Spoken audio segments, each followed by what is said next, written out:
Hi, hello, ನಮಸ್ಕಾರ. Welcome back to my channel. ಇವತ್ತು ಏನಪ್ಪಾ ಅಂದ್ರೆ ಕೆಇ ಡಿಪಾರ್ಟ್ಮೆಂಟ್ ಕಡೆಯಿಂದ ಹೊಸ ನೋಟಿಫಿಕೇಶನ್ ರಿಲೀಸ್ ಮಾಡಿದ್ದಾರೆ. ಈ ವಿಡಿಯೋದಲ್ಲಿ ಅದ್ರ ಬಗ್ಗೆ ಕಂಪ್ಲೀಟ್ ಆಗಿ ನಿಮಗೆ ತಿಳಿಸ್ಕೊಡ್ತಾ ಹೋಗ್ತೀನಿ. ಹಾಗಾಗಿ ಇನ್ನು ನನ್ನ ಚಾನಲ್ ಸಬ್ಸ್ಕ್ರೈಬ್ ಮಾಡಿಲ್ಲ, ಈ ಕಡೆ ಸಬ್ಸ್ಕ್ರೈಬ್ ಮಾಡ್ಕೊಂಡು ನನ್ನ ಚಾನಲ್ ನೋಡ್ತಾ ಹೋಗಿ. ಓಕೆನಾ? ಏನಪ್ಪಾ ಅಂದ್ರೆ ಏನಪ್ಪಾ ಅಂದ್ರೆ ಈಗ ಮತ್ತೆ ಇದು ಆಲ್ರೆಡಿ ನೋಟಿಫಿಕೇಶನ್ ರಿಲೀಸ್ ಮಾಡಿದ್ರು. ಮತ್ತೆ ಏನಪ್ಪಾ ಅಂದ್ರೆ ಮತ್ತೊಂದ್ಸಲ ಏನಪ್ಪಾ ಅದು ಸೂಚನೆ ಮಾಡಿದ್ದಾರೆ. ಓಕೆ, ಅದು ಯಾವ ನೋಟಿಫಿಕೇಶನ್ ರಿಲೀಸ್ ಮಾಡಿದ್ರು, ಯಾರು ಅಪ್ಲೈ ಮಾಡಕ್ಕಾಗುತ್ತೆ, ಹೇಗೆ ಅಪ್ಲೈ ಮಾಡಕ್ಕಂತಂದು ಈ ವಿಡಿಯೋದಲ್ಲಿ ನಿಮಗೆ ಕಂಪ್ಲೀಟ್ ಆಗಿ ತಿಳಿಸ್ಕೊಡ್ತಾ ಹೋಗ್ತೀವಿ.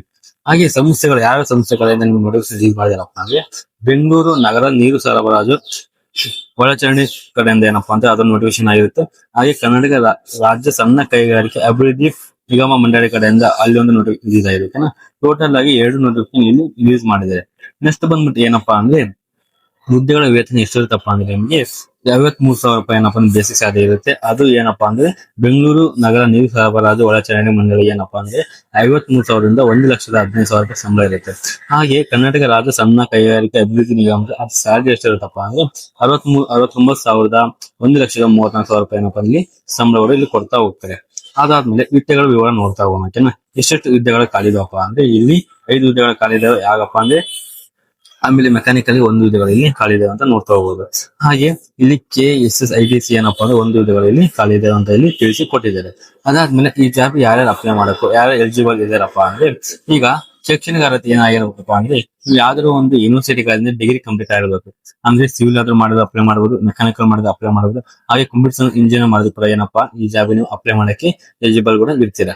ಅದಾದ್ಮೇಲೆ ಏನಪ್ಪಾ ಅಂದ್ರೆ ನಿಮ್ಗೇನ ಅದ್ರ ಜೊತೆ ಏನಪ್ಪಾ ಅಂದ್ರೆ ಕಂಪ್ಲೀಟ್ ಜ್ಞಾನ ಹೊಂದಿರಬೇಕು. ಅಂದ್ರೆ 6 ತಿಂಗಳು ಏನಪ್ಪಾ ಅಂದ್ರೆ ಕಂಪ್ಯೂಟರ್ ಕೋರ್ಸ್ ಮಾಡಿದ್ರೆ ಮಾತ್ರ ಈ ಜಾಬ್ ನೀವು ಅಪ್ಲೈ ಮಾಡಕ್ಕೆ ಎಲಿಜಿಬಲ್ ಕೂಡ ಇರ್ತಾ ಹೋಗ್ತೀರಾ. ಅದಾದ ನಿಶ್ಚಿತ ವಯೋಮಿತಿ ನೋಡ್ತಾ ಹೋಗೋಣ. ಯಾವ್ಯಾವ ಕ್ಯಾಟಗರಿ ಎಷ್ಟೆಷ್ಟು ವಯೋಮಿತಿ ನೀಡಿದ್ದಾರೆ ಅಂತ. ಸಾಮಾನ್ಯ ಅಂದ್ರೆ ಜನರಲ್ ಕ್ಯಾಟಗರಿ ಏನಪ್ಪಾ ಅಂದ್ರೆ 40 ವರ್ಷ ಏನಪ್ಪಾ ಅಂದ್ರೆ ಅಲ್ಲಿ ಒಳಗಿದ್ದರೆಲ್ಲ ಅಪ್ಲೈ ಮಾಡಬಹುದು. ಹಾಗೆ 2A 2B 3A 3B OBC category 43 ವರ್ಷ ಒಳಗಿದ್ದರೆ ಅಪ್ಲೈ ಮಾಡಬಹುದು. ಹಾಗೆ SC ST ಕ್ಯಾಟಗರಿ ಏನಪ್ಪಾ ಅಂದ್ರೆ 45 ವರ್ಷ ಒಳಗಿದ್ದರೆ ಎಲ್ಲ ಕೂಡ ಈ ಜಾಬ್ ಅಪ್ಲೈ ಮಾಡಕ್ಕೆ ಎಲಿಜಿಬಲ್ ಇರ್ತೀರಾ. ನೆಕ್ಸ್ಟ್ ಬಂದ್ಬಿಟ್ಟು ಏನಪ್ಪಾ ಅಂದ್ರೆ ಈಗ ಈ ಜಾಬ್ ಅಪ್ಲೈ ಮಾಡಕಪ್ಪ ಅಂದ್ರೆ ಅರ್ಜಿ ಶುಲ್ಕ ಎಷ್ಟಿರುತ್ತಪ್ಪ ಅನ್ನೋದು ನಮ್ ಸಾಮಾನ್ಯ ಅಂದ್ರೆ ಜನರಲ್ ಕ್ಯಾಟಗರಿ 2A 2B ಅವ್ರಿಗೆ ಏನಪ್ಪಾ ಅಂದ್ರೆ 750 ರೂಪಾಯಿ ಇಲ್ಲಿ ಅಪ್ಲಿಕೇಶನ್ ಪೇ ಮಾಡಬೇಕು. ಹಾಗೆ SC ST ಕ್ಯಾಟಗರಿಗೆ ಆಮೇಲೆ ಟ್ರಾನ್ಸ್ಜೆಂಡರ್ ಏನಪ್ಪಾ ಅಂದ್ರೆ 500 ರೂಪಾಯಿ ಅಪ್ಲಿಕೇಶನ್ ಪೇ ಮಾಡಬೇಕು. ಹಾಗೆ ಏನಪ್ಪಾ ಹ್ಯಾಂಡಿಕ್ಯಾಪ್ ವಿದ್ಯಾರ್ಥಿಗಳು 250 ರೂಪಾಯಿ ಅಪ್ಲಿಕೇಶನ್ ಏನಪ್ಪಾ ಅಂದ್ರೆ ಇಲ್ಲಿ ಏನಪ್ಪಾ ಫಿಲ್ ಮಾಡ್ತಾ ಹೋಗ್ಬೇಕು. ಓಕೆನಾ? ನೆಕ್ಸ್ಟ್ ಏನಪ್ಪಾ ಈಗಾಗಲೇ ಅಕ್ಟೋಬರ್ ಮತ್ತು ನವೆಂಬರ್ 2026ರಲ್ಲಿ ಅಧಿಸೂಚನೆ ಅರ್ಜಿ ಸಲ್ಲಿಸಿ ಶುಲ್ಕ ಪಾವತಿಸಿದವರು ಅಭ್ಯರ್ಥಿಗಳು ಮರು ಅರ್ಜಿ ಸಲ್ಲಿಸುವ ಅಗತ್ಯವಿಲ್ಲ ಮತ್ತು ಮತ್ತೆ ಶುಲ್ಕ ಪಾವತಿ ಏನಪ್ಪಾ ಅಂದ್ರೆ ನೀವು ಆಲ್ರೆಡಿ ಅಂದ್ರೆ ಇದು ನವೆಂಬರ್ ಮತ್ತು ಅಕ್ಟೋಬರ್ ಅಲ್ಲಿ ರಿಲೀಸ್ ಆಗಿದೆ. ಓಕೆನಾ? ನೀವೇನಾದ್ರೂ ಆ ಅಪ್ಲಿಕೇಶನ್ ಫಿಲ್ ಮಾಡಿ ಏನಪ್ಪಾ ಅಂದ್ರೆ ಅಮೌಂಟ್ ಪೇ ಮಾಡಿದ್ರೆ ನೀವು ಮತ್ತೊಂದ್ಸರಿ ಅಪ್ಲಿಕೇಶನ್ ಹಾಕಿ ನಿಮಗೆ ಯಾವುದೇ ತರ ಕಂಡೀಷನ್ ಕೊಟ್ಟಿದೆ ಆಯ್ತಾ, ನೀವು ಅಪ್ಲೈ ಮಾಡೋ ಅವಶ್ಯಕತೆ ಇರುತ್ತೆ. ಇನ್ನು ಯಾರು ಅಪ್ಲೈ ಮಾಡಿಲ್ಲ, ಈ ಜಾಬ್ ಅಪ್ಲೈ ಮಾಡಕ್ಕಿಂತ ಇತ್ತು ಯಾರು ಅಪ್ಲೈ ಮಾಡಿದಪ್ಪ ಅಂದ್ರೆ ಅವರು ಈ ಜಾಬ್ ಅಪ್ಲೈ ಮಾಡಬಹುದು ಅಂತ ಹೇಳಿ ಕೊಟ್ಟಿದ್ದಾರೆ. ಓಕೆ, ಅದಾದ್ಮೇಲೆ ಯಾವಾಗ ಅಪ್ಲಿಕೇಶನ್ ಆನ್ಲೈನ್ ಸ್ಟಾರ್ಟ್ ಆಗುತ್ತಪ್ಪ ಅಂದ್ರೆ ನಿಮ್ಗೆ ಆನ್ಲೈನ್ ಅರ್ಜಿ ಪ್ರಾರಂಭ ದಿನಾಂಕ ಬಂದ್ಬಿಟ್ಟು 21/5/2026 ಅಂದ್ರೆ ಇದೇ ಮೇ ತಿಂಗಳು 21 ತಾರೀಕು ಅಪ್ಲಿಕೇಶನ್ ಸ್ಟಾರ್ಟ್ ಆಗಿದೆ. ಕೊನೆಯ ದಿನಾಂಕ ಬಂದ್ಬಿಟ್ಟು ಯಾವಾಗಪ್ಪ ಅಂದ್ರೆ ಜೂನ್ 4ನೇ ತಾರೀಕು ನಿಮ್ದು ಕೊನೆಯ ದಿನಾಂಕ ಆಗಿರುತ್ತೆ. ಓಕೆನಾ? ಇದು ಬಂದಿನ ಅಪ್ಲಿಕೇಶನ್ ಸ್ಟಾರ್ಟ್ ಮತ್ತೆ ಏನ್ ಡೇಟ್ ಆಗಿತ್ತು. ನೆಕ್ಸ್ಟ್ ಬಂದ್ಬಿಟ್ಟು ಏನಪ್ಪಾ ಅಂದ್ರೆ ಆನ್ಲೈನ್ ಅಲ್ಲಿ ಅಮೌಂಟ್ ಯಾವಾಗ ಪೇ ಮಾಡಕ್ ಲಾಸ್ಟ್ ಡೇಟ್ ಕೊಟ್ಟಿದಾರಪ್ಪ ಅಂದ್ರೆ ಅಪ್ಲಿಕೇಶನ್ ಎಂಡ್ ಆಗಿ ನೆಕ್ಸ್ಟ್ ಒಂದಿನ ಅಷ್ಟೇ ಏನಪ್ಪಾ ಅಂದ್ರೆ ಏನಪ್ಪಾ ಅಂದ್ರೆ ನಿಮಗೆ 5ನೇ ತಾರೀಕು ನಿಮ್ಗೆ ಲಾಸ್ಟ್ ಡೇಟ್ ಆಗಿರುತ್ತೆ. ಅದು ಸಂಜೆ 4 ಒಳಗೆ ಏನಪ್ಪಾ ನೀವು ಅಮೌಂಟ್ ನ ಪೇ ಮಾಡಕಂತ ಇಲ್ಲಿ ತಿಳಿಸಿ ಕೊಟ್ಟಿದ್ದಾರೆ. ಓಕೆನಾ? ಅದಾದ್ಮೇಲೆ ಇದು ಎಕ್ಸಾಮ್ ಯಾವ ತರ ಇರುತ್ತಪ್ಪ ನೋಡ್ತಾವ, ಯಾವ ತರ ಸೆಲೆಕ್ಷನ್ ಪ್ರೋಸೆಸ್ ಇರುತ್ತಪ್ಪ ಅಂದ್ರೆ ನಿಮ್ಗೆ ಏನಪ್ಪಾ ಅಂದ್ರೆ ಇಲ್ಲಿ ಎಕ್ಸಾಮ್ ಕಂಡಕ್ಟ್ ಮಾಡ್ತಾರೆ. ನಿಮ್ಗೆ ಯಾವ್ದೇ ತರ CBT ಎಕ್ಸಾಮ್ ತರ ನಿಮ್ಗೆ SSC ಯಾವ್ದಾದ್ರು ಈ ತರ ಎಕ್ಸಾಮ್ ನಡೆಸೋದಿಲ್ಲ. ನಿಮ್ಗೆ ಏನಪ್ಪಾ ಅಂದ್ರೆ ಕ್ವಶನ್ ಪೇಪರ್ ಕೊಟ್ಟು OMR ಕೊಡ್ತಾರೆ. ಅದ್ರ ಮುಖಾಂತರ ಇಲ್ಲಿ ನಿಮ್ಗೆ ಎಕ್ಸಾಮ್ ಕಂಡಕ್ಟ್ ಮಾಡ್ತಾ ಹೋಗ್ತಾರೆ. ಅದಾದ್ಮೇಲೆ ಏನಪ್ಪಾ ಅದ್ರ ಕಡೆಯಲ್ಲಿ ನೆಗೆಟಿವ್ ಮಾರ್ಕ್ಸ್ ಕಂಪಲ್ಸರಿ ಇದ್ದೇ ಇರುತ್ತೆ. ಏನಪ್ಪಾ ಅಂದ್ರೆ 1/4 ಏನಪ್ಪಾ ನೆಗೆಟಿವ್ ಮಾರ್ಕ್ಸ್ ಇದ್ದೇ ಇರುತ್ತೆ. ಓಕೆನಾ? ಅದ್ರ ಬಗ್ಗೆ ನೀವು ಏನಪ್ಪ ತಿಳ್ಕೊಂತ ಹೋಗ್ಬೇಕು.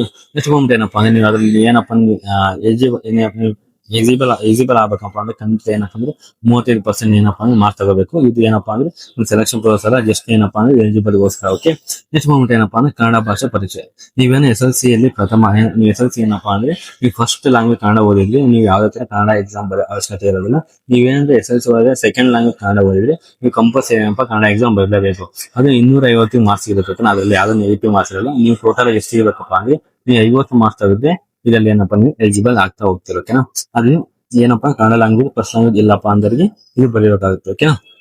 ನೆಕ್ಸ್ಟ್ ಬಂದು ಯಾವ ತರ ಅಪ್ಲಿಕೇಶನ್ ಹಾಕ್ಬೇಕಪ್ಪ ಅಂದ್ರೆ ಇದು ಅಫಿಷಿಯಲ್ ವೆಬ್ಸೈಟ್ ನಿಮ್ಗೆ ಡಿಸ್ಕ್ರಿಪ್ಷನ್ ಬಾಕ್ಸ್ ಅಲ್ಲಿ ಕೊಟ್ಟಿರ್ತೇನೆ, ಅದನ್ನ ಕ್ಲಿಕ್ ಮಾಡ್ಕೊಂಡು ಅದ್ರ ಮುಖಾಂತರ ನೀವು ಅಪ್ಲೈ ಮಾಡ್ತಾ ಹೋಗ್ಬೋದು. ಓಕೆನಾ. ನಿಮ್ಗೆ ಏನಾದ್ರು ಗೊತ್ತಾಗಿಲ್ಲ ಅಂದ್ರೆ ನನ್ನ ವಿಷಯದಲ್ಲಿ ಯಾವ ತರ ಅಪ್ಲಿಕೇಶನ್ ಹಾಕೋದು ಕೂಡ ನಿಮಗೆ ತಿಳಿಸ್ಕೊಡ್ತಾ ಹೋಗ್ತೇನೆ. ಓಕೆನಾ. ಅದಾದ್ಮೇಲೆ ಏನಪ್ಪಾ ಅಂದ್ರೆ ನೀವು ಫಸ್ಟ್ ರಿಜಿಸ್ಟರ್ ಆಗಬೇಕು, ರಿಜಿಸ್ಟರ್ ಆಗಿ ಲಾಗಿನ್ ಹಾಕೊಂಡು ಅಪ್ಲಿಕೇಶನ್ ಫಾರ್ಮ್ ಫಿಲ್ ಮಾಡ್ತಾ ಹೋಗ್ಬೇಕು. ಓಕೆ. ಅದಾದ್ಮೇಲೆ ಫೋಟೋ ಕೂಡ ಅಪ್ಲೋಡ್ ಮಾಡಬೇಕು, ಹಾಗೆ ಸೇನ್ ಕೂಡ ಇಲ್ಲಿ ಅಪ್ಲೋಡ್ ಮಾಡ್ತಾ ಹೋಗ್ಬೇಕು. ಓಕೆನಾ.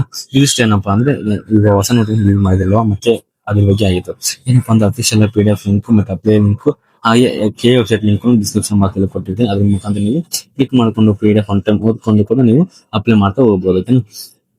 ಹಾಗೆ ನನ್ನ ವಾಟ್ಸ್ಆಪ್ ಚಾನಲ್ ಆಗಿರ್ಬೋದು, ಟೆಲಿಗ್ರಾಮ್ ಚಾನಲ್ ಯಾರು ಜಾಯ್ನ್ ಆಗಿಲ್ಲ ನೀವು ಬೇಗ ಜಾಯ್ನ್ ಆಗ್ಬೋದು. ಯಾಕಪ್ಪ ಅಂದ್ರೆ ನಾನು ಅಲ್ಲಿ ಡೈಲಿ ಅಪ್ಡೇಟ್ ಕೊಡ್ತಾ ಇರ್ತೀನಿ. ಓಕೆನಾ.